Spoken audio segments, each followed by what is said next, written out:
Now, the agenda of for this particular webinar is as follows. In fact, we would start with the significance of critical thinking, which is perhaps the buzzword in all engineering circles. This is going to be followed by various competency facets, especially for structural design from the new product introduction perspective. We will talk about quite a few new methods of learning that are developed in-house, and they are going to be extremely effective as far as the engineering learning goes, because one of the keys to master a concept is to look at the bigger picture, and that is going to be emphasized throughout. And these are going to be exemplified with several examples. And we would also have a few OEM and research interview situations. Thereby, we would make the expectations of OEM and research labs very, very clear and categorical to the young learners. Now, since webinar has quite a few audience, and these audiences emanate from different circles, we may not be able to handle discussions or doubt clarifications halfway through the webinar. So therefore, at the end of the webinar, all your questions can be posed to these addresses, any of these addresses. Within a week's time, all these queries would be answered and published on our website. And also a copy would be handed to GCT so that they can circulate that internally. To begin with, let's look at two key skill sets. Of course, today most of the colleges emphasize on simulation, testing of material and components, and some people also develop codes to carry out complex calculations. In some situations, either using MATLAB or XLS, hand calculations are automated. Yes, these are just tools that are needed to verify engineering components. But what is very, very fundamental and indispensable is the ability to think critically, and then these are the components of critical thinking. When I talk about visualization, visualization is not just stipulated to spatial visualization. It is also abstract visualization. And if you are trying to visualize a mechanism, it becomes a mechanical visualization. All these three types of visualizations become very, very important. And feel for numbers. This is perhaps one of the most important skills an engineer must possess. Be it a stress number, be it a natural frequency, be it a force number, we would appreciate why this is very, very important. And then judgment, that is, whether a particular mechanism would fail a particular component, is very, very important. And thereby, you can quantify that mechanism and then assess the failure. And once you have all these qualities, organic traits, then you become an effective problem solver. Today, in engineering, problem solving is very, very important. That is, providing detailed solutions to engineering problems. Now, let's begin by certain examples. See, one of the best practices of learning simulation or experiments is first carry out the experiment, carry out the simulation, then come back to the physics discussion. That gives you better insight. And perhaps the same philosophy we would attempt to implement here. What we would do is we would first look at certain case studies, certain examples, and then come back and summarize the methods of learning that would give you better reinforcement. As an example, let's look at the gravity load. I'm in layman's terms essentially talking about weight. Now, gravity load is generally deemed upon as a dead load, but we would demonstrate that in many cases it can also cause fatigue, and in some cases it can also lead to secondary critical speed. And these are the consequences of any load, for that matter gravity load in this particular example. It can bring about structural failure. When I mean structural failure, it could be buckling, it could be excessive deflection, and when I talk about strength failure, it can be overload failure, it can be fatigue failure. So when it comes to gravity load, it also can affect weight margins, and you know that every gram of weight added, it actually comes with a penalization, that is specific fuel consumption in fact goes up. And one of the best practices is whenever you are dealing with a particular topic, add some interesting engineering notes so that you are augmenting the memory of the listener. What I have added here is, when you optimize a structure, that is, when you optimize it for weight, when you make it as flexible as possible, what are the fallouts, are the negative consequences? The structure becomes extremely flexible. Okay, any flexible structure will have a large number of degrees of freedom. That means it would have large number of frequencies.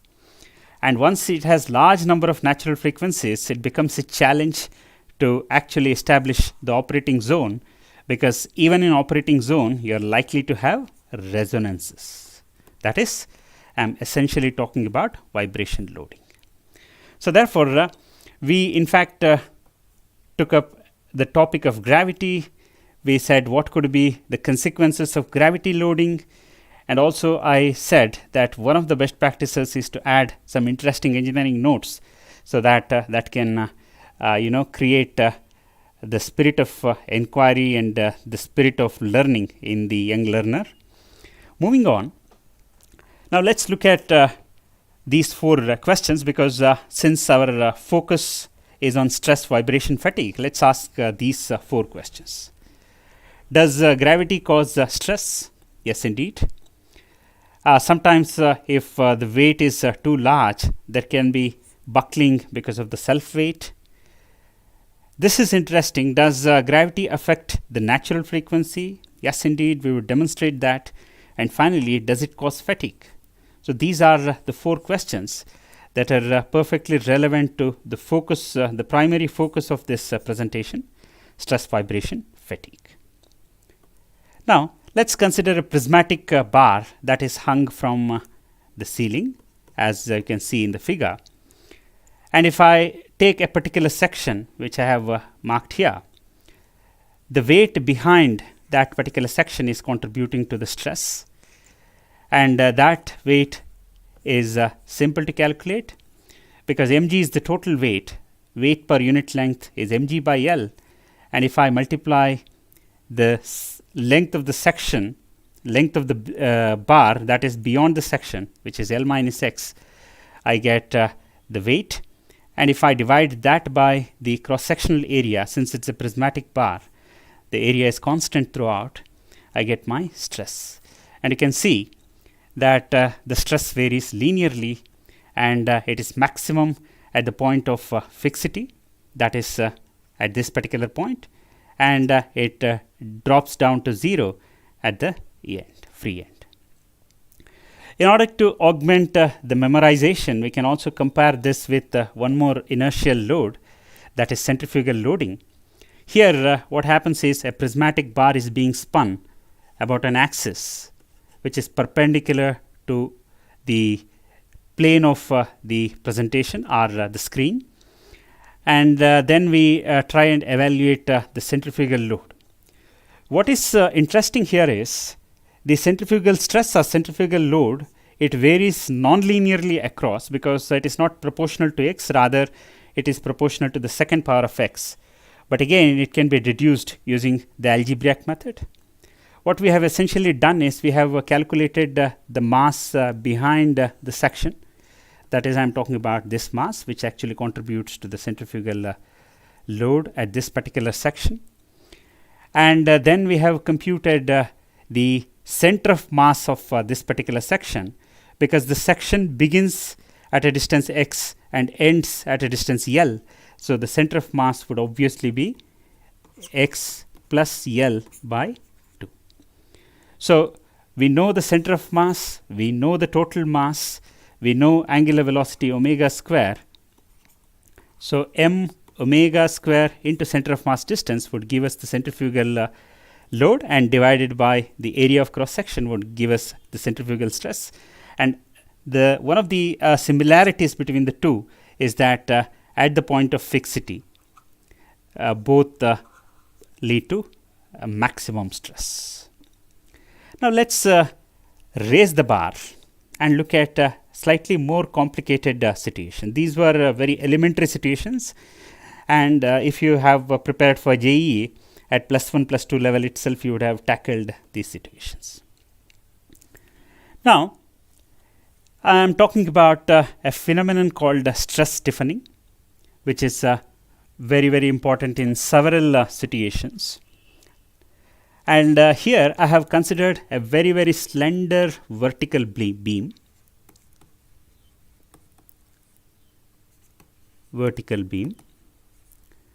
Now my job is to see what is the contribution of gravity to the stiffness of this particular beam in question. Now, in order to deduce the stress stiffness matrix, I start with the typical expression for axial strain energy. Of course, if you calculate the axial strain for a beam, it is nothing but half dy by dx whole square. In fact, it is very, very easy to calculate also. This divided by dx. Simplify this, use the binomial approximation, you get to this particular expression. And comparing that with the standard quadratic, if you have pursued basic FEM, you would identify this as the standard quadratic. Then you would get an expression for stress stiffness matrix. Okay.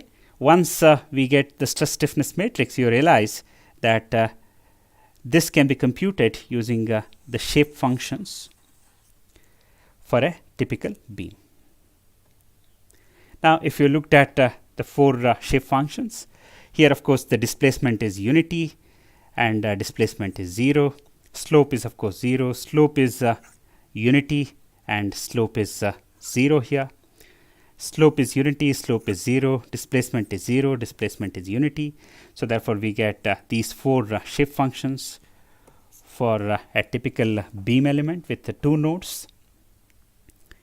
Here I have put a small assignment for young listeners. First, list out the uses of or applications of shape functions and differentiate between shape functions and interpolation functions. It's very important because many young learners always confuse between these two. So I have given that as an exercise. And once we substitute these shape functions in the integral that we derived and then deduce the stiffness matrix due to gravity, this is what exactly we are going to get.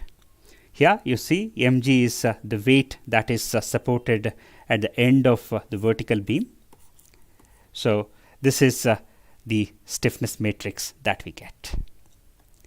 Now we can also have the stiffness matrix for the beam.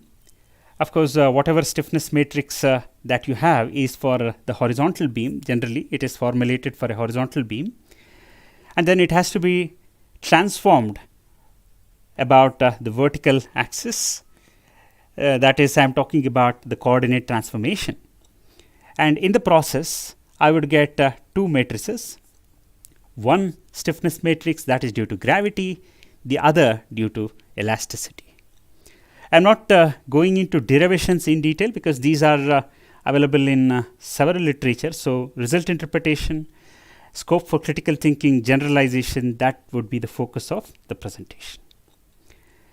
As an young learner, observation is very, very important.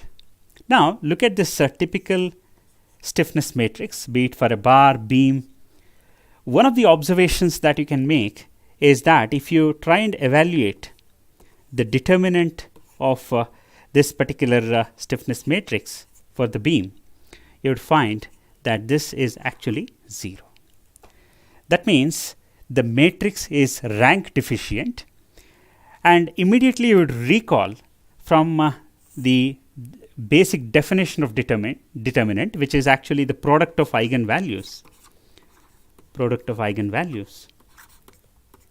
that one of the eigenvalues has to be 0. There are two important conclusions that you can make, very categorical conclusions, that if you are talking about stress analysis, if it is not constrained, then you cannot use this matrix because it cannot provide unique solution. And the second one is that this can therefore be applied in situations where the rigid body modes are present in case of vibration analysis. Now let's see some practical examples.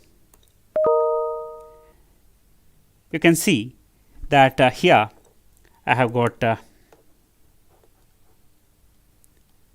two situations. The shaft disc system rotates freely in the frictionless bearings.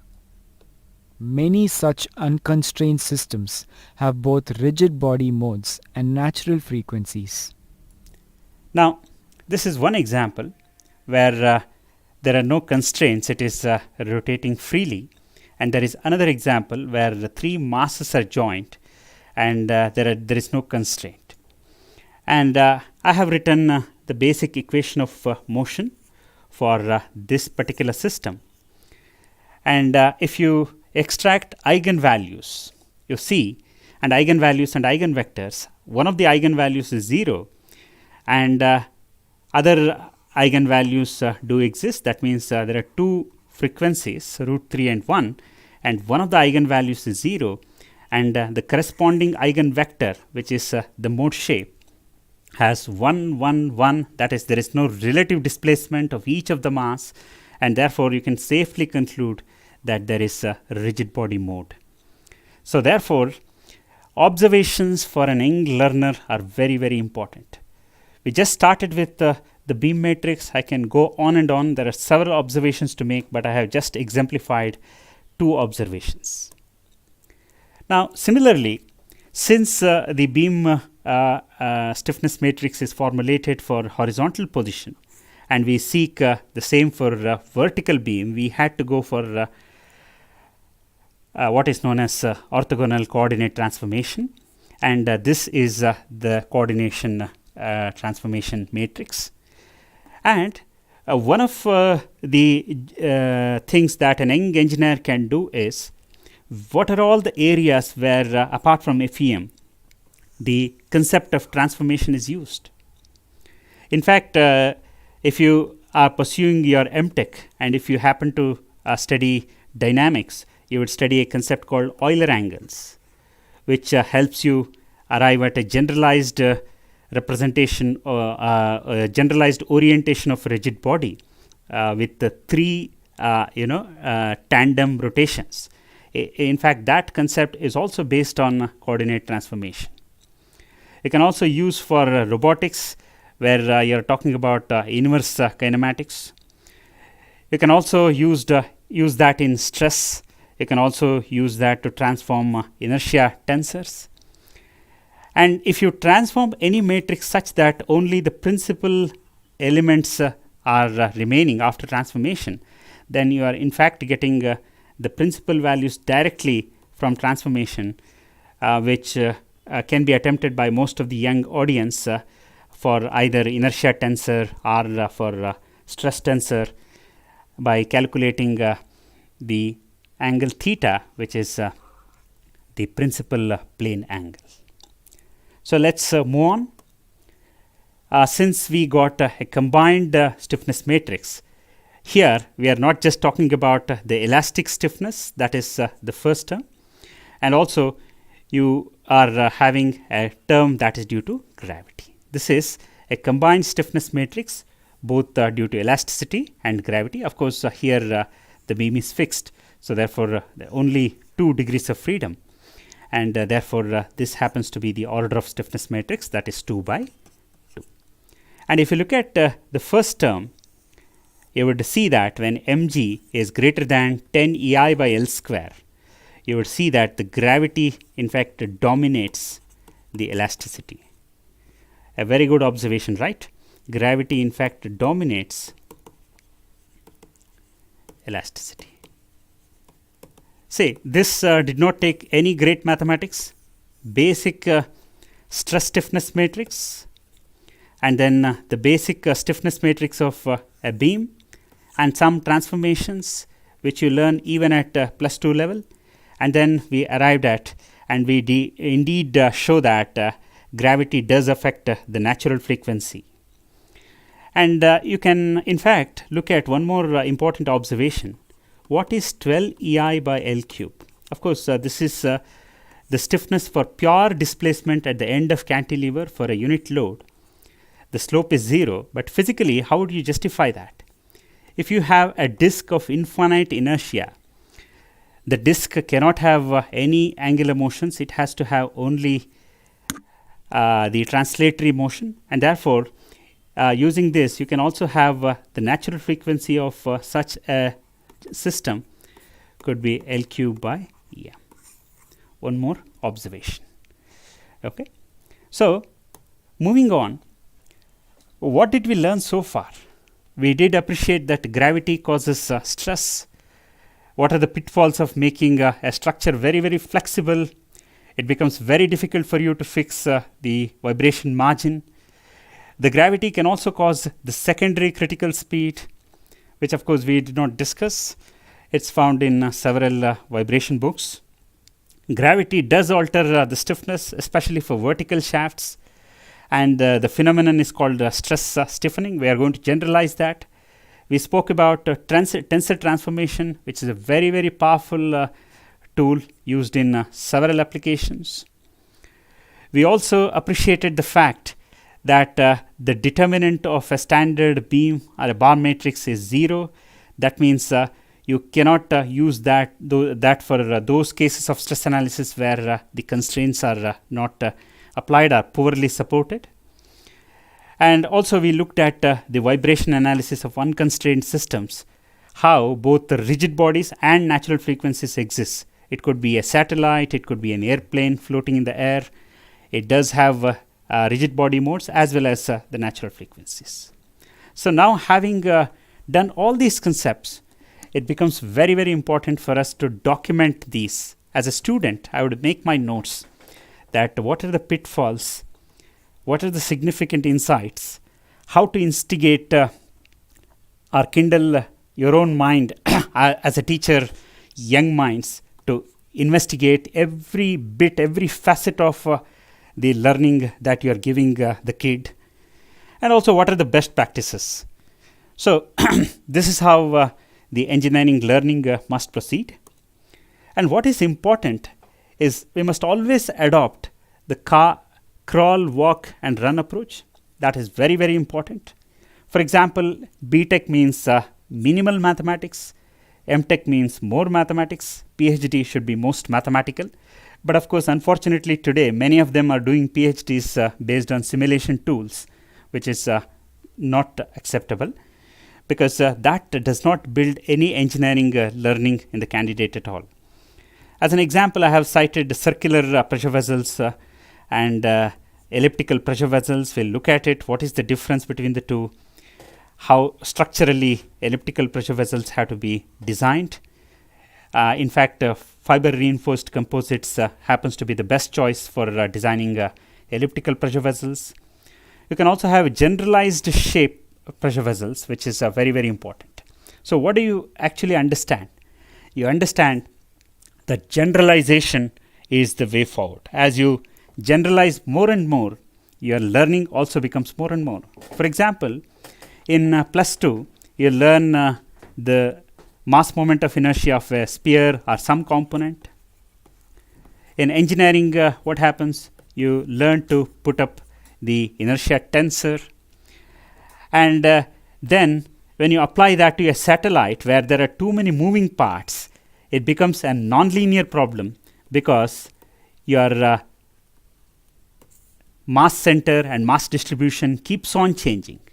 See, from a basic mass moment of inertia formula to a tensor to a completely generalized situation of a satellite with flexible parts is what is actually helping you graduate in your learning.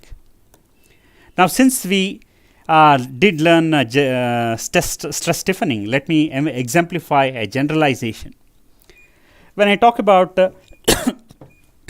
excuse me, stress stiffening, I can apply it to typical blades of a gas turbine. Here I have shown various modes that are possible.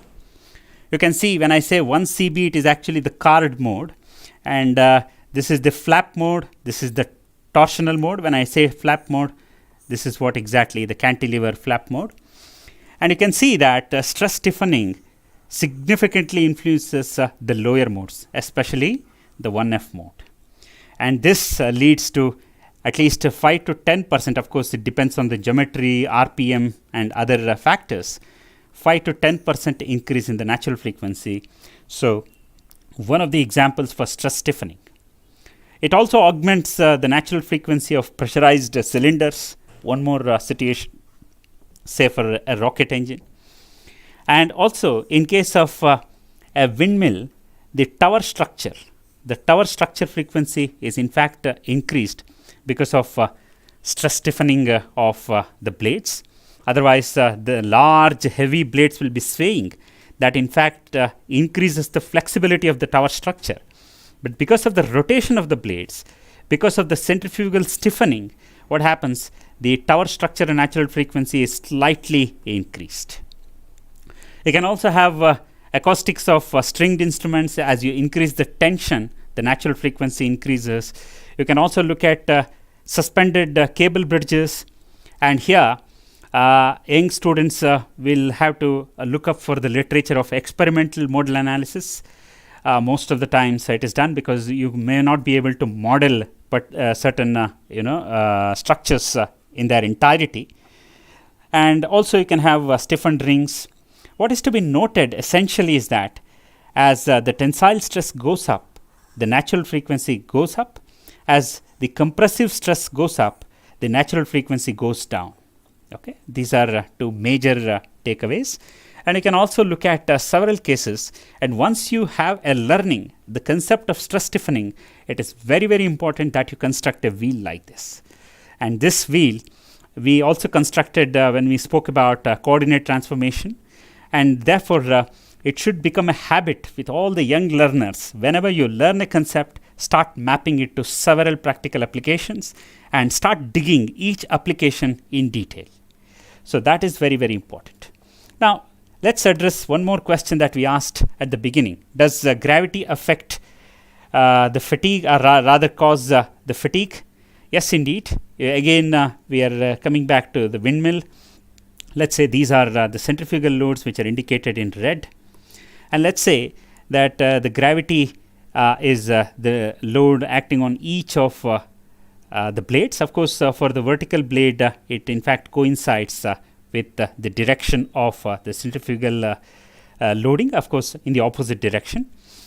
And as far as the other two loads are concerned, they make an angle 60 degree, assuming that the angle between two blades is 120 degrees. And you can see that mg cos 60 or sin 30, both are same. Of course, I could have also written it as mg cos 60. So this is the load on each blade along the blade length. That is, this is resolved along the blade. And as it starts rotating, you'll see here the angle changes. That is, the angle increases for the left hand blade, the angle decreases for the right hand blade. And if I calculate the effective load, I mean by resolving the load along the blade, that is along with the centrifugal load, if I have to consider, then this becomes a sinusoidal load, which is a varying load. because omega is the angular velocity, radians in per second. If I multiply that with time t, gives me the angle in radians. So for 180 degree, so for pi radians, it is 180 degrees. So for omega t radians, what is the angle? And that becomes the effective angle of the gravity load with respect to the blade axis, and therefore it is the mean centrifugal load, because centrifugal load can be deemed upon as the mean load, and this is the alternating or varying load, and there goes an opportunity for fatigue. That is how gravity can also bring about fatigue.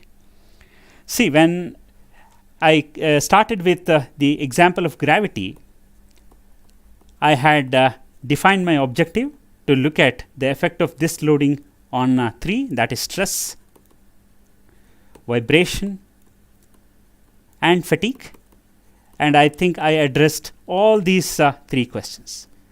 So similarly, you can take up various types of loadings and start investigating how exactly they affect various components in various situations. Now let's look at one more important thing, that whenever we are teaching any subject, what is very, very important is to introduce the students to engineering failures. Engineering failure, when I say, most of us think only the breakage, overheating, fatigue, fracture, only those things. But it can be a very, very comprehensive term. That means it can encompass too many types of failures. Strength failure is something that is very obvious. Structural failure, buckling or over deflection. Surface failure, corrosion is a very, very important failure. And coating today still is a research subject. Okay, coating can be against basic corrosion. It can be against sulfidation, a complex corrosion. Of course, corrosion is an electrochemical phenomenon. And how does sulfidation happens in gas turbine blades? It is because of the sulfur which is derived from the fuel. Okay, that's a very important failure mode. And NVH, if you cannot use methods to reduce noise and reduce friction, reduce vibration harshness, then again you are inviting a failure.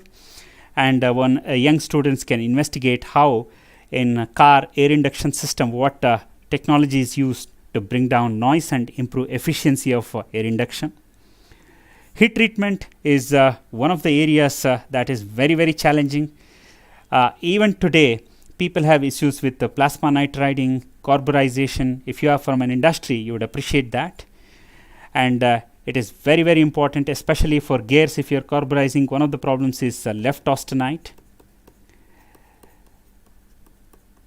And how do you actually control this? You can deep freeze and reduce the left austenite, because the austenite is very soft, and if the gears have very high contact stresses, that can lead to pitting. You can also have corrosion when the part may not corrode at high temperature, but it does when it is subjected to thermal cycling. And there is one more corrosion phenomenon which is called stress corrosion, which occurs when there is presence of tensile or repeated stress, static tensile or repeated stress, and that happens when the component has maximum hardness. You can investigate corrosion itself, and in fact come out with a presentation in your school, because it has so many facets, and even today industry has several problems to address.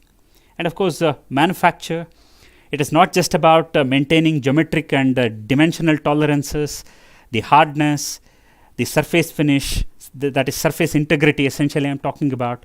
There are so many other challenges of cost reduction, decreasing the cycle time, that is lead time, and reliability, that is consistency of dimensions, which in fact directly related to the performance of the product. And today we are talking about manufacture for assembly, so therefore it becomes all the more complex.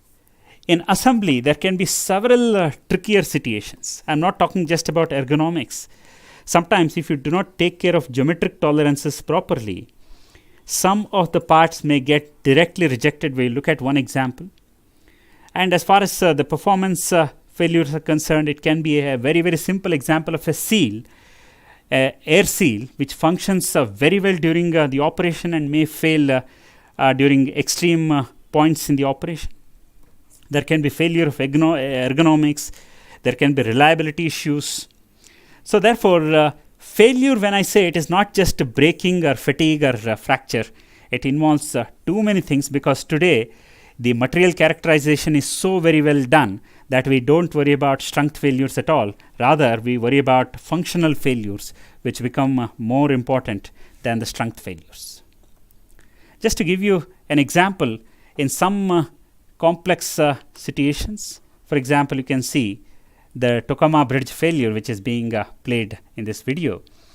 Of course, researchers said that it was due to Corman vortex street theory, but later people said, yes, indeed, it is due to vortex shedding, but it was not exactly due to Corman vortex street theory. In fact, you see a simulation, and flow-induced vibrations are still a challenge. In fact, when I was working with Rolls-Royce, we were struggling with a seal called labyrinth seal. You can look up to this in Google, labyrinth seal. And that also had issues of flow-induced vibration, wherein we had to change the stiffness and bring in a good amount of damping. But of course, today, the vortex induced failures are no more there, because the phenomenon is fully understood, but rather we today have vortex induced vibration energy harvesting, which is very, very important. And when you're dealing with dynamic situations, one of the mathematical methods that has always bothered even the practicing engineers is the effective use of direct integration.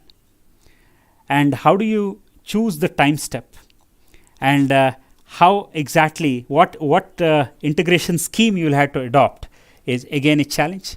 And please remember that if the time step is too large, then it can induce what is known as artificial damping, and some authors also call it as numerical damping. I'm not talking about Rayleigh damping here, don't confuse with that. Because of higher frequencies, because when you choose lower frequencies, when you choose a larger time step, it leads to lower frequency, because time period is inversely proportional to frequency. That means, and it increases with the frequency, and it leads to what is known as artificial damping. And also, I recalled some of the research questions. Incidentally, we are talking about the vorticities. One of the questions is, does the boundary layer contain vorticities? A very good question, and it is mathematically answered here. You see, this is the velocity gradient that leads to the boundary layer. That is, in textbooks you would have studied dou u by dou u, or you can use ordinary derivative only instead of partial derivative, just for simplifying things, du by dy. And you can see that this velocity gradient is split into strain and then vorticity, that is rotation, omega and strain. So therefore, every boundary layer indeed must contain both strains and vorticity.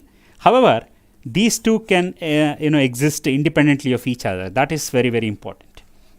There are so many good books on turbulence. One I would recommend is Davidson, perhaps one of the best narrated, one of the best narrations of turbulent flow. You can refer to that. And the next important question is, how much of these local gradients contribute to vorticities?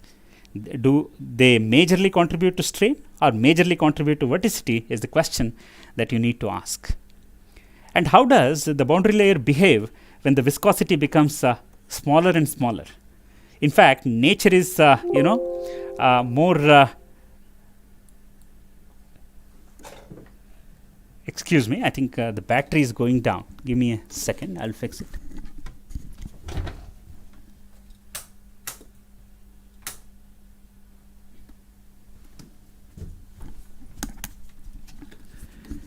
The nature is very, very intelligent. It's going to retaliate. As the viscosity decreases, it becomes thinner and thinner.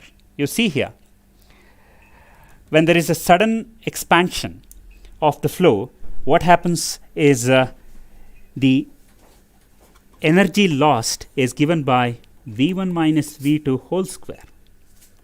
But we know that when there is a flow reattachment here, you can see the vorticities here,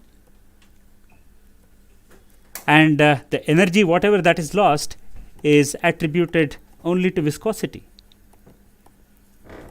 But the viscosity term is hidden here. How do you mine it out? How do you bring out the viscosity term? And that is very, very simple, because the inertia term must be equal to viscous term, which obviously has to happen here, because here the fluid is at rest. So these two forces must equate, and therefore the viscous term does not appear here. And you can also see that the boundary layer is very, very thin over here. That means as the viscosity reduces, the boundary layer becomes very, very intense, so that you are able to match the viscous force, because du by dy into viscosity is the viscous stress. You can see as one term goes down, the other term increases in its value, because as the boundary layer becomes very, very thin, the y becomes very, very small, and as a consequence it becomes very, very intense. So we can also look at one more very, very interesting failure, and you would be surprised, especially the young students. Of course, the practicing engineers and professors would be well aware of this famous phenomenon of what is known as surface tension lock.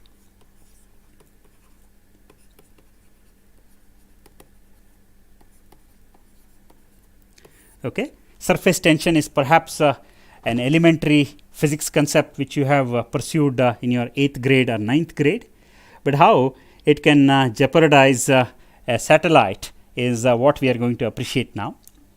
See, whenever an object is rotating or coning like this, you can see that the axis is going like this in a cone.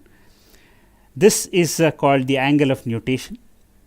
But what we ideally want is a perfect spin, that is, the object is perfectly flat and the axis is perpendicular to the satellite, and this is the spin, which is pure spin. That means when it is having nutation angle, the angular velocity is about this axis. Let's say this axis, if you call this z, I hope it is a right-handed coordinate system.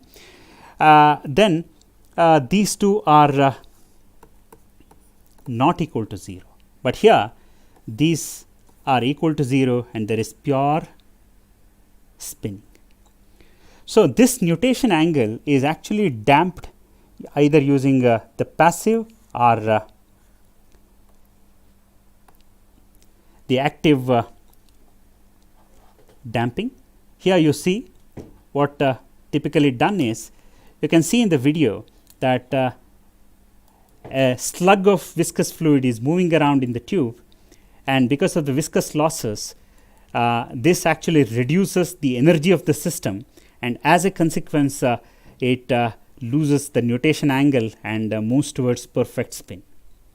Now if you look at this figure, both at this end as well as at this end, there is the surface tension forces because of the contact angle. That is, this is the direction of surface tension force and this is the direction of surface tension force. And the difference between these two, because surface tension is a force per unit length, so obviously it is 2 pi r, which is the circumference of the tube cross section, and that multiplied by the force of that is surface tension, that is Newton per meter. So you will get the total force multiplied by the contact angle. Generally mercury is used, whose contact angle is more than 90 degree, and if you calculate this gives the force at one end. Similarly, you can calculate the force at the other end, and if you take the difference of the two, you get a force of 5 millinewton. And you would be surprised that at low spin conditions, even this force, that is, I am not talking about centrifugal force, I am talking about tangential inertial force, which must force this slug to move around, right? and if that is not able to do that, if it is not able to force the slug to move around, then it becomes locked. There is no viscous dissipation, the energy of the system does not drop, and then it cannot stabilize. In fact, I have made a complex derivation here. In the next slide, I would tell you how exactly the algebra helps you simplify things. Now, when satellite is orbiting at certain orbit, its potential energy is actually gm. M is the mass of the satellite, capital M is the mass of the Earth. Of course, it is the negative potential energy because it is bound to the Earth, and then it also has kinetic energy, and this must move towards minimum. Of course, this is constant because the orbit is fixed, only the kinetic energy must be dissipated. When I say that all the external torques, especially when the orbit is less than 400 kilometers, we are talking about low Earth orbit, the aerodynamic force torque is appreciable. You also have solar radiation pressure, because this is derived using considering the momentum of the photons, which are the energy carriers for electromagnetic wave. And also, if something is asymmetric, that is, one part of the satellite is experiencing higher gravitational pull, the other part is not, you also have gravity gradient torque, you also have magnetic torque because of the Earth's magnetic field. So, once all these torques are balanced, you have constant momentum, because the rate of change of angular momentum is the torque exerted, right. When the momentum is kept constant, when there is no torque, the momentum is kept constant, and energy is given by momentum by 2I, because we know that energy is half I omega square, and if I multiply and divide by I get momentum divided by the mass moment of inertia. This is what we call algebraic physics, and you can see that if the momentum is constant, only about I max your energy is minimum. That means you have only one axis of stability for the satellite, let us say communication satellite, where you have lot of parts which are having relative motion, flexible parts losing energy, and energy is going towards the minimum, and then you actually have only one axis of stability, that is the axis of maximum mass moment of inertia. So, we looked at two cases. One was a very, very simple case. One was, of course, the vortex induced failure.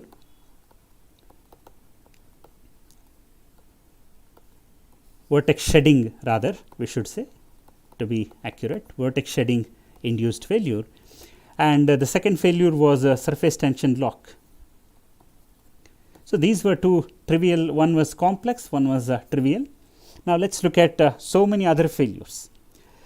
If you consider a rotating bolted joint, you can clearly see that because of the centrifugal loading, this is one more example that can be used when you are teaching Poisson's ratio.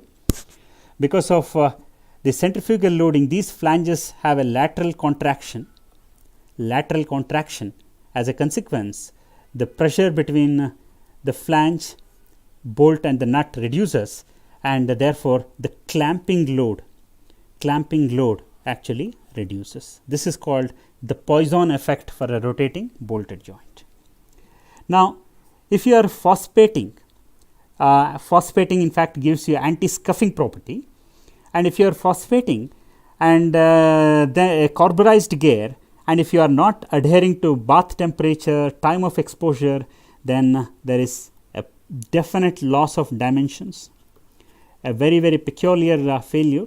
If you are phosphating a carburized gear, then it is likely to lose dimensions, a different type of failure.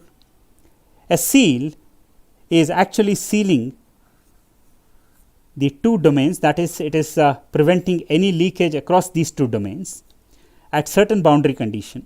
But when the speed drops, the pressure between the sealing surface and the top surface, which was due to centrifugal loading, reduces. At certain speed, this lateral pressure may not exist. The sleeve slides to the middle of the groove, and as a consequence, the leakage can happen below the seal, or it can be above also. depends on the clearances. So therefore, a seal that performs satisfactorily at one boundary condition does not at some other boundary condition.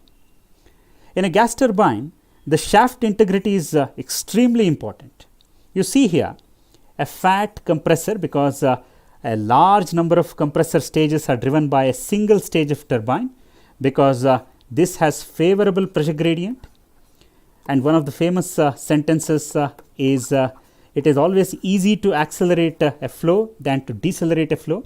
So because of flow separation apprehension, a compressor blade is not provided with enough camber, and if the shaft fails, there is a large inertia of the compressor which is cut off from the turbine, and as a consequence what happens, it can speed up within no time. It's a very, very short interval time, and the disc can burst. In fact, today sensors have been developed to immediately shut off the fuel supply, and also make it tangle against one of the neighbor parts, and then avoid the bursting. And look at one more peculiar situation where we are talking about a sandwich structure. You see here a carbon epoxy with aluminum. Aluminum has a high susceptibility for corrosion, so therefore you should use a barrier plate to avoid such corrosions. You can see here a structure which is containing a bore is being plated onto another static structure, and because of the bolt hole clearances, there is a possibility that the bore actually rotates. You can see that the bore A actually has rotated, and that means you will have to assemble the pipe in a distorted way, that is, you will have to rotate it essentially. And if this angle is stipulated, that means if this bore contains an elastomeric seal, as you rotate the pipe, what happens, that seal gets compressed. If the seal is compressed too much, it does not work. Obviously, if it is carrying fuel, there has to be a seal, right? So therefore, what happens, the rotation of this particular pipe, if it is allowed to a limited extent, or if that is stipulated or restricted, then what happens, you will have to increase the length of the pipe itself to maintain this particular angle. It's a simple geometric puzzle. Some of the young students here can definitely try it out, and therefore this becomes one more failure. That means if you do not calculate the rotation of the plate because of the bolt hole clearances, you would have seen a carpenter when he is fixing a particular box, what he does is he in fact first hits 3 nails or 2 nails and then adjusts the box to put the final nail. So that is what exactly the situation here is. But then the pipe length is so critical. If you have ordered a pipe of this length, and if that does not assemble, then the entire batch has to be rejected. That's very, very important. Now you can see that we are talking about a gyroscopic couple. That means if an aircraft is actually moving in a particular direction and has either a turbine or a compressor disc, let's say, is having constant momentum because it is spinning. But if the aircraft is maneuvering, either it is taking a turn, that is it is banking, then what happens is the momentum direction changes. As a consequence, the shaft experiences a gyroscopic couple, and that leads to increased bearing reactions. You would be surprised if you actually make calculations in some of the military aircrafts, the bearing reactions shoot up by 12 to 14 times when compared to normal operational load. That's a very, very significant increase in the bearing loads. It can also bring about fatigue. So that is one more failure that many young students may not anticipate. That means maneuvering of vehicles also can bring about significant loads. Of course, we are not talking about centrifugal load here. We are talking about gyroscopic load, which is very, very important. And here there is one more interesting failure mode. You can see that these bolt heads are exposed. That is, they are protruding beyond the flange. If the air is moving fast across this, then because of these obstructions, what happens? Because of the fluid friction, the local temperature increases. by almost say 4 to 5 degrees, which can bring down your SFC. And this phenomenon is called windage effect. This is one more failure type. So, we have seen several simple and complex engineering failures. So, that must form the part of the curriculum. So, when it comes to the facets of structural design for new product introduction, what is very, very important is material mechanics, rigid body mechanics, engineering materials, vibration analysis, lifing method and best practices, but all these things have to be taught from a product perspective. For example, we talk about hoop and radial stresses in a pressure cylinder. One of the questions that you can pose once you complete this particular chapter, what should be the alignment of crack for a pressure cylinder, whether it should be the longitudinal or it should be along the hoop direction. This is a simple question that is derived from the design of fuselage. Fuselage is a pressurized cylinder. You can see that the hoop stress for a pressure cylinder is almost twice that of the longitudinal stress, and crack always propagates normal to the stress. This is your hoop stress, and this is your longitudinal stress that is perpendicular to this. Now, you can see that the hoop stress is almost twice that of the longitudinal stress. So, this orientation of the crack becomes very, very critical. But this may be an easy question to answer. The following questions must be: how do you design the stiffness to arrest these cracks? Then you go back to the fuselage design and then find out what are the best practices, what types of stiffness are used. They also use crack arresting patches. So, all those things have to be investigated. And we also have to look at the engineering best practices, because one of the things I have been able to impress upon is failure is a very, very comprehensive term. I hope you guys agree. And since failure is a very, very comprehensive term, how do you actually anticipate and capture these failure mechanisms? And one of the practices that many industries follow is the risk management. Even when you are doing your engineering project, carry out a typical risk assessment so that you are able to capture every possible failure mode even before the project is executed. And there are several best practices when you are doing risk, and that again must be given very, very important significance. Now, one of the other best practices is to the best usage of some of the techniques. Say, for example, I am talking about a Campbell diagram to spot potential resonances. We will have a small discussion on this also. And all these things have to be emphasized.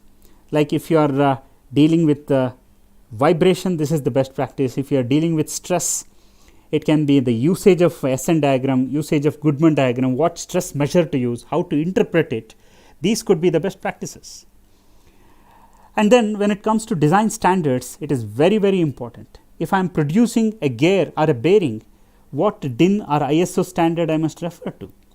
Because there can be several parameters. For example, the profile error of a gear, how should I stipulate? The lead error, the pitch error, how would I stipulate? What standards I must conform to? What hardness I must provide? Okay? And what kind of dynamic tests I must carry out when I certify a gear to be flight worthy or worthy an automobile. So, what are the balancing standards? How would I balance? What are the heat treatment standards? Okay, what standard I must conform to? So, all these things are very, very important. So, an engineering student must have a detailed exposure to design standards. Of course, these keep improving as more and more experiments and simulations are done. And the last component is, of course, today engineering design is driven by simulation, but it must be powered by critical thinking, and therefore exposure to simulation and physical testing is very, very important, because today I have seen if I talk about a load cell, then many of the young students will not be aware of as to what is a load cell. Perhaps they would have studied a Wheatstone bridge in their +2, but load cell they would not have come across, because the same principles are used. So therefore, it is very, very important that student gets an exposure. And today it is very important that we talk about probabilistic methods, because if you look at a typical damage tolerance life equation, you can see that the initial crack length has several variations, and the variation could assume a probabilistic a particular probabilistic distribution, let us say Gaussian. Even the m, which is a material constant, can assume one more probabilistic distribution. So when each parameter has its own distribution or its own variation, how do you combine all these things to make a very, very safe prediction of initial crack length and then the safe life? Of course, when we are lifing a component, there are two approaches one must remember. That is safe life, which is the fatigue crack initiation from a very, very small flaw to a detectable, that is of course depends on the NDT technique, generally 0.75 mm of length, that is safe life. And fail safe is nothing but the damage tolerant period, that is crack propagation period. And we can find out fail safe life, and that is where the probabilistic characterization becomes very, very important. Let us move on. Now, in several cases, what happens is multiphysics comes into picture. Look at this particular animation. You can see that because of the running clearance variation, there are tangential force variations on both top and bottom of a typical turbine blade, and as a consequence, it leads to what is known as whirling of the turbine shaft, which is a rotor dynamic phenomenon, but that is brought about by fluid structure interaction, rather non-uniform clearance. Thomas Alfred forces also we call that. And here we need a sensitivity analysis, that is by what percentage of change in tip clearance, what is the percentage change in the tangential force. Okay? That can become a sensitivity analysis that is very, very important. So before we move on, I give a very, very simple challenge to the engineering students who are watching. You can write to us and win a prize, a very, very attractive prize on this. This says that there is a rotating wheel, and that is preceded by a static plate with a circular hole pattern. That is, if you look at the side view, you can see that several holes are there.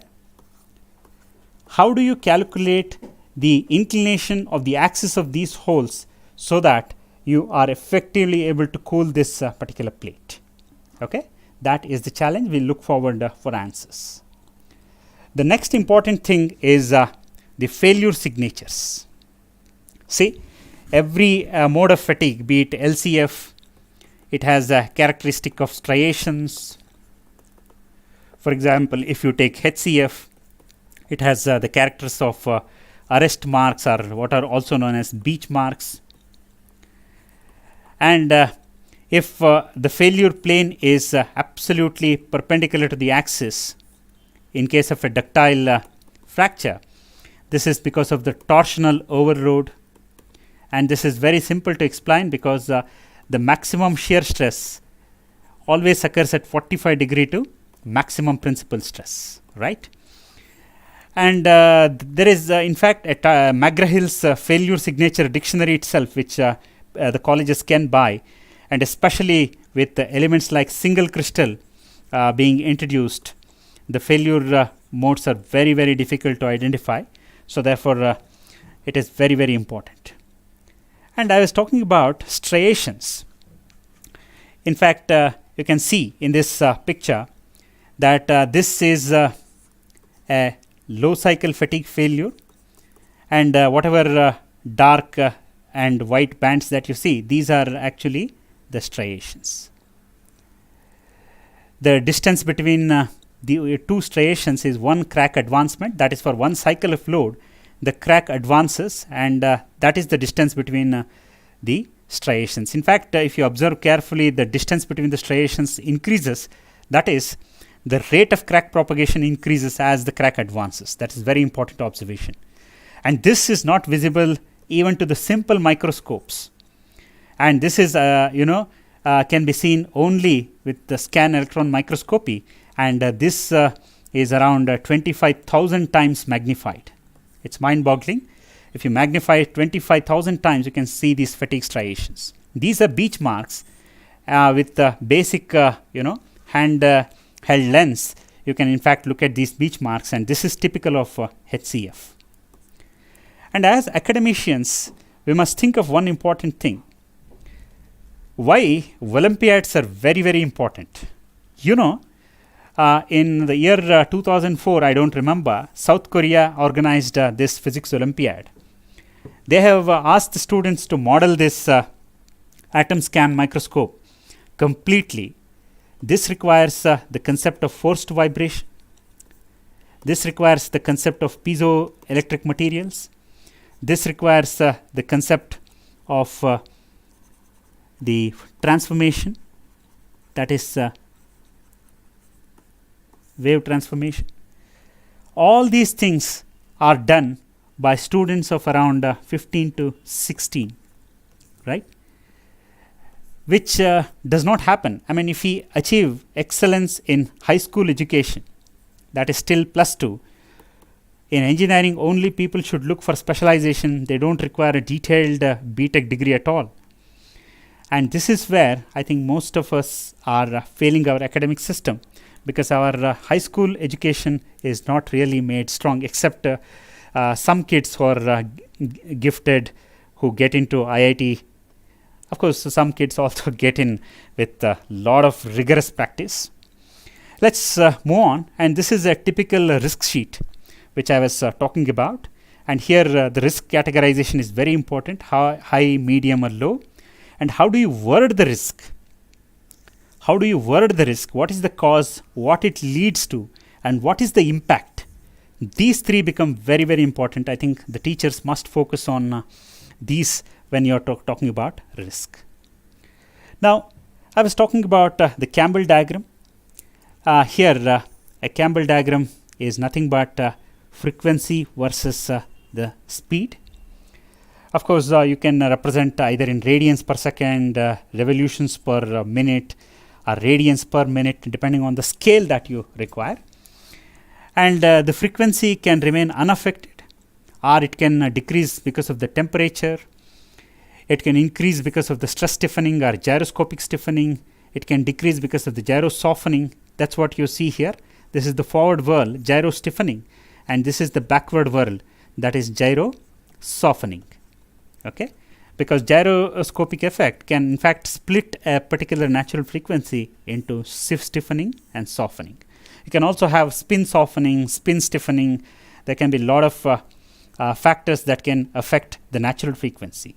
Now, whenever the natural frequency coincides with an excitation agency, here I have plotted two excitation agencies.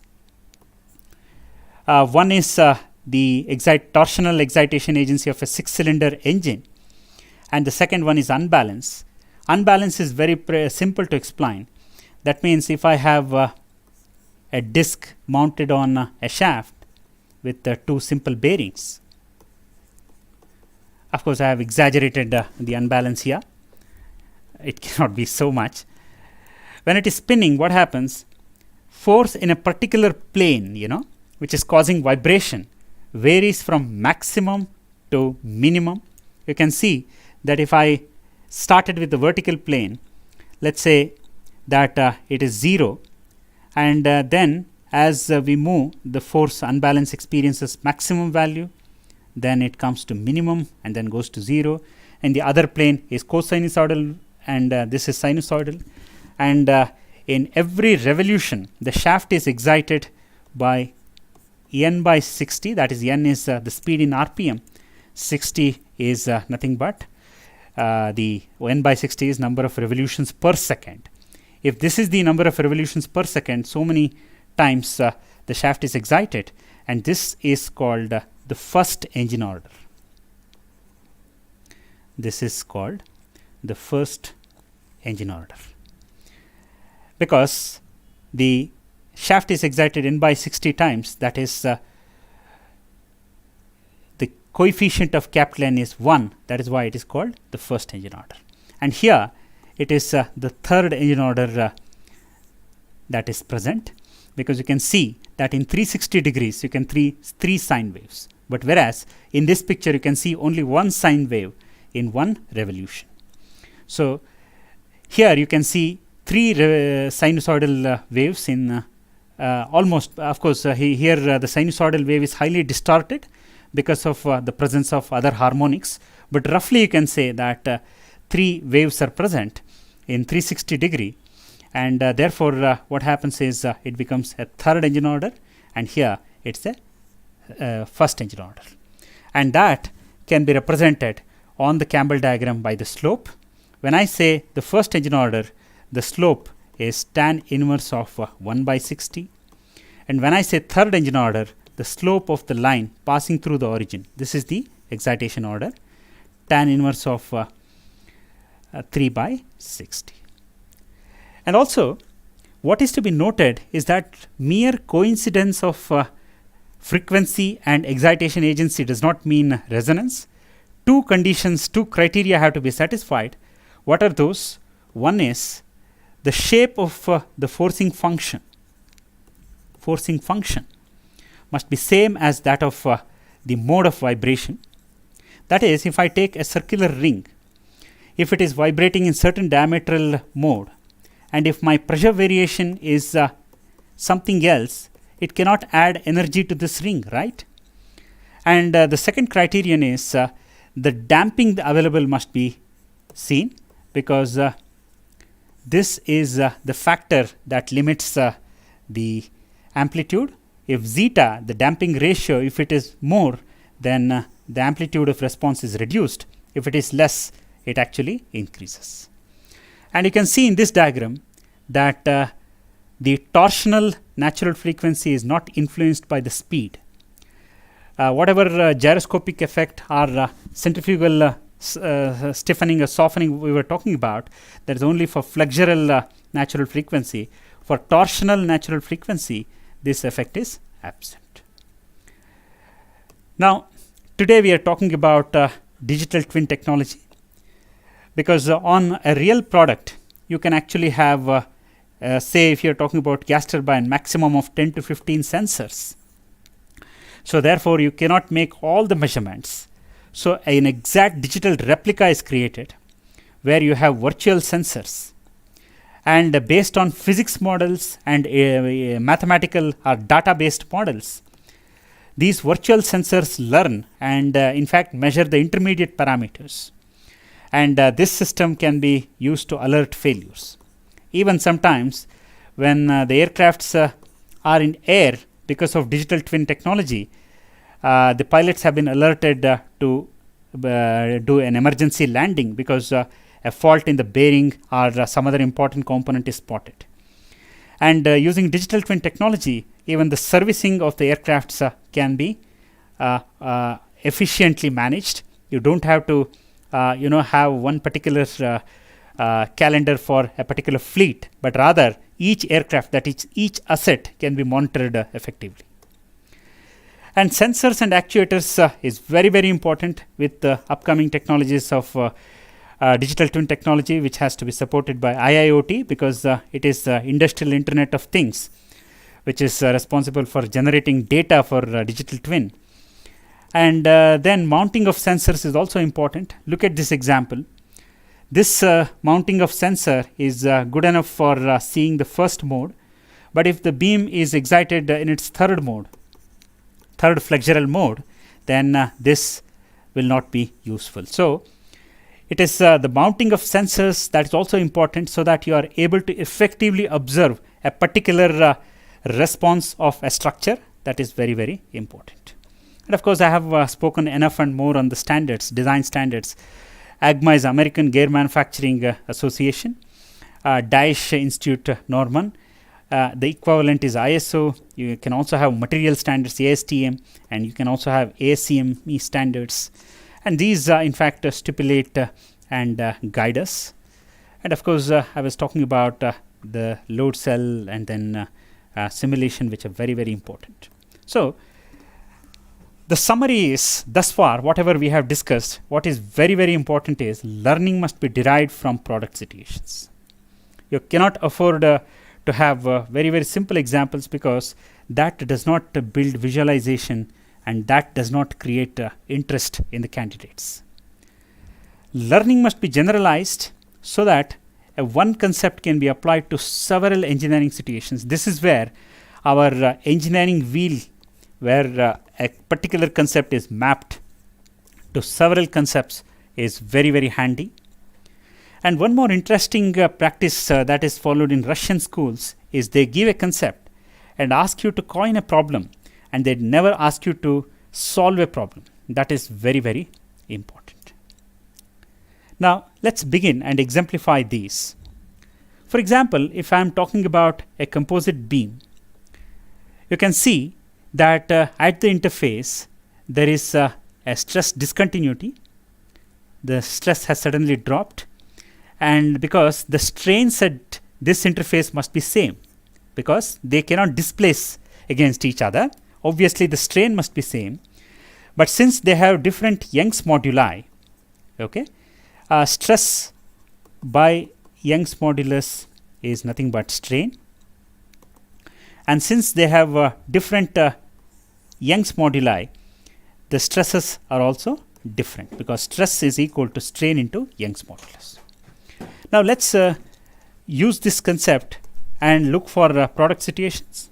Here you see, at the interface of a spherical and a cylindrical pressure vessel, the spherical pressure vessel wants to grow less, whereas the cylindrical pressure vessel wants to grow more, and at the interface there is a discontinuity. Example number 1. Example number 2, let's consider a rotating disc. A drive arm is attached, and what is happening here is, at the interface, the disc wants to grow more, or drive arm wants to grow more. Either the drive arm can restrict the disc, or disc can restrict the drive arm. So again, the discontinuity. You can also give one more example of a concrete slab and a steel beam. When you bend them, since they bend with the different radii of curvature, what happens is you have to have shear connectors. And one more example, very interesting example, is from mechanics. You can see here, look at this animation. Because of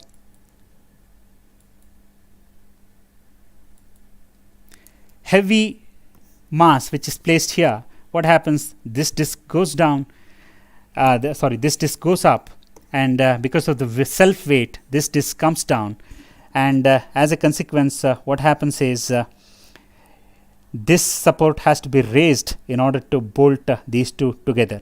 And this is what you are going to see in shafts with multiple stations, where the bearings are deliberately raised to have displacement continuity and match the slope at the flanges. See, this is what happens. We started with one concept of discontinuity and we applied it to several situations. The second thing is it has to be a very, very systematic crawl, walk and run approach, and the nature has taught us. I'm giving you a simple video of metamorphosis, how from pupa to butterfly the transformation happens.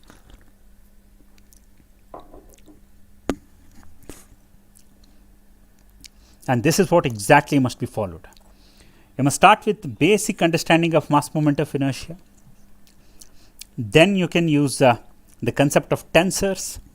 You see here, I am seeking mass moment of inertia about the diagonal, and therefore these are the coordinate transformation matrices I am using, so that I end up getting the mass moment of inertia about diagonal, which could be the requirement in many complex components. You will have to find your mass moment of inertia about any given axis. But if you look at this particular example of a satellite, where there are too many moving parts, both mass distribution and center of mass keep varying, and as a consequence this becomes a non-linear case. So we are starting with a very simple example. We are increasing the understanding, and then finally going into a very generalized situation. Now, how do you coin problems? Now, on Poisson effect, we were discussing one example of bolted joint failure,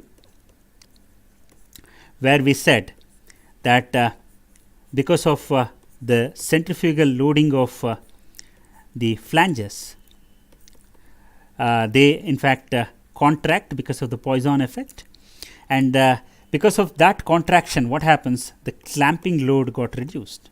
Can we form one more problem? You can see here that because of the pressure, what happens? The cylinder is growing radially. I am exaggerating here, and as a consequence, what happens? There is an axial contraction. You can see both the phenomena are absolutely identical. The Poisson effect is in play. There is a radial increase because of the centrifugal growth, but here the centrifugal growth is replaced by the pressure, that's all. And as a consequence, what happens? The bolts feel that extra load. So therefore, when you are considering the preload of these tie bolts, which are shown here, it is not just extension because of the end pressure acting on these two lids. It is also the Poisson effect that must be accounted for. So this kind of problems the students themselves must conceive. So that is very important. Now, problem solving and thinking out of box is very important. It's a very interesting case study. Listen to this very carefully. A pipe, you can see that it is vibrating very close to a static structure, right? Now, what happens? An young engineer is asked to find out whether this particular pipe would hit the static structure or not. So now you can start thinking how exactly to do. Some of the engineers would think that harmonic analysis is necessary to do this, but I would say a basic static analysis of a beam which you learn is enough. Now, you deflect the beam. You know the static or equilibrium clearance between the pipe and the static structure, and that is where you model this. This is the static or equilibrium clearance. Once you deflect the beam with the load, what happens? If it develops plasticity, if the beam develops plasticity, then you can be rest assured that the beam has no more energy to hit the static structure. But if the beam does not develop any plasticity whatsoever, even when you deflect it through a distance which is the equilibrium separation between the beam and the static structure, then it is bound to hit the static structure and fail. So one more tool that is very important is distributions. Here I have used Weibull distributions, which are commonly used to represent failures. One of the distributions indicates manufacture failure, and one of the distribution indicates strength failure. Today, since we are in the era of data analytics, distributions become very important. And also, when you are observing the fatigue curves, it is very important. One of the representations earlier was max stress versus cycles. But here, in today's textbooks, you can see that this convention is not followed, but rather alternate stress versus number of cycles is followed. that should not confuse you, because as the R ratio goes up, what happens? The SN curve comes down. So as R ratio is -1, it is at the top, but as R ratio is +1, it is at the bottom. It is like saying as the waistline goes up, the lifeline comes down. Okay, but here it is the other way around, because the effective alternate stress, when you are representing it maximum stress versus cycles, it is R ratio 0 comes first and R ratio -1 comes second. So this should not be confused. So an engineer must be very, very observant whether it is reading a graph or describing a structure. One last example I would give before I wrap up. And of course, here the sensitivity study is very, very important, because you can see that most of the SN curves have a very, very small slope. You can see that in the diagram. And as a consequence, if you make a small error in the stress, let's say you make a 5% error, this may be because of the loads that you have assumed, the material properties you have assumed, and that would result in a large variation in life. And this is what is the sensitivity analysis that we are looking at. And of course, there are lots of things that we could talk about. Now we spoke, we saw how to observe a graph. Sometimes that can mislead you. Now look at a structure. The difference between a circular cylinder and an elliptical cylinder. In case of a circular cylinder, the radius of curvature is constant throughout, but in case of an elliptical cylinder, it varies from point to point, right? And you can see that at every point the radius varies. Here is you have the largest radius, here you have the smallest radius, and as a consequence there is a phenomenon called stress rising effect. And also you can see that this portion is relatively flatter, and this has susceptibility for buckling, which is an unobvious failure mode. And therefore most of the elliptical cylinders, which are either for fuselage or fuel tanks, are produced with reinforced composite fibers, because the fiber orientation throughout can be varied. Fiber reinforced polymer composites, to be precise, and therefore what happens, the strength or the stiffness also can be varied. And before I conclude, one important concept I would like to give you. Here is a rigid cylinder which is mounted at certain inclination. This is because of the manufacturing limitation with respect to the axis of spin. And you can see that here the torque experienced by the cylinder is IT proportional to IT minus IP, of course theta omega square. And you can see that this concept is repeated across the domains. If you consider gravity gradient torque, again each component is proportional to this difference.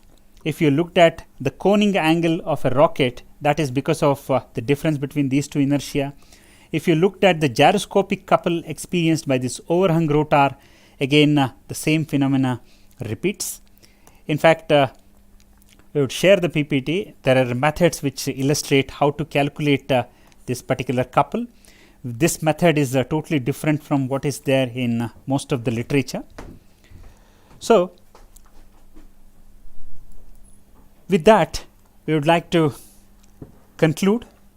And one important message for mechanical engineers before I conclude is that the structural physics alone today does not suffice. Right? You can study a lot about bearings, fatigue, fracture. That doesn't suffice, because today everybody is going to electromagnetics.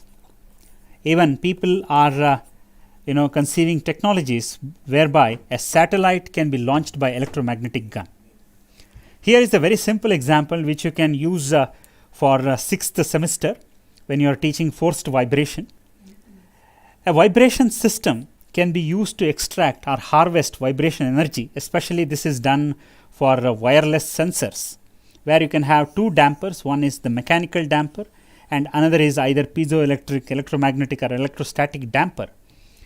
In fact, you can see that I have used all the standard forced vibration equations that you can find in a typical vibration textbook, and you can estimate the average power.